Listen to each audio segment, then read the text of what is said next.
After Germany's parliament decided to exempt defense spending from strict borrowing rules, the military received approval for a significant investment increase. Speaking to the BBC, Germany's Chief of Staff, Carsten Brewer, stated that he believes Russia's aggression will not be limited to Ukraine, which is why there is an urgent need for this increase in resources. We are being threatened by Russia. We are being threatened by Putin. We must do whatever is necessary to defend ourselves. We started two world wars. Russia's invasion of Ukraine has radically changed the mindset in Germany.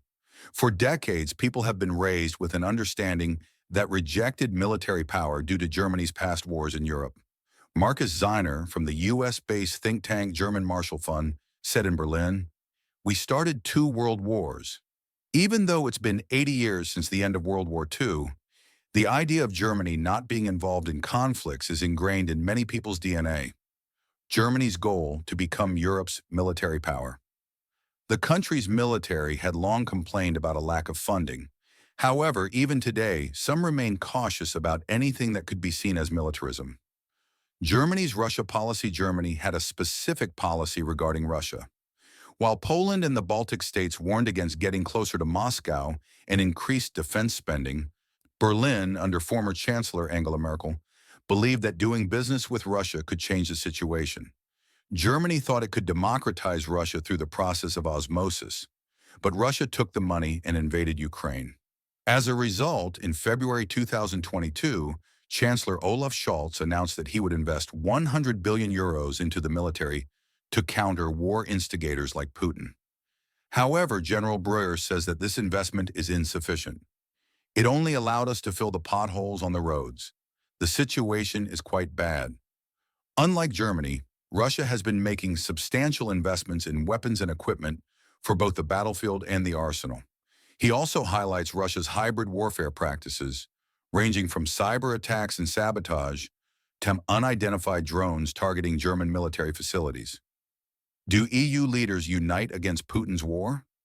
When you add Vladimir Putin's aggressive rhetoric to this, he describes it as a dangerous mix. Unlike the Western world, Russia does not look through a narrow lens. We can no longer speak of peace and war as two separate extremes. There is a war that begins with hybrid warfare, escalates, and then pauses again. That's why I think we are facing a real threat. He adds that Germany must act quickly. Macron's new EU vision, a common army, common defense budget. Everything is too little. General Brewer's harsh assessment of the current state of the military aligns with the latest report presented to Parliament. The report, written by the Armed Forces Commissioner Eva Högel, concluded that the Bundeswehr, German army, has too little of everything, revealing serious shortages ranging from ammunition to soldiers and dilapidated barracks. She noted that the estimated budget for just the necessary renovations was around 67 billion euros. General Brewer stated that lifting the borrowing limits would allow the military to access a continuous source of funding, which would help address these deficiencies.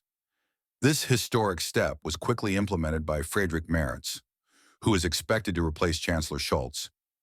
Merz presented the proposal to Parliament immediately after the February elections, just before its dissolution. It was possible that the new parliament, which includes anti-militarist left-wing and Russia-friendly far-right parties, would be less receptive to such a proposal. However, Germany's transformation, which began in 2022, gained new momentum this year. According to a YouGov poll, 79% of Germans still see Vladimir Putin as very or somewhat dangerous for European peace and security. Now, 74% of them say the same about Donald Trump. This poll was conducted after J.D. Vance, Trump's vice president, harshly criticized Europe and its values in a speech in Munich.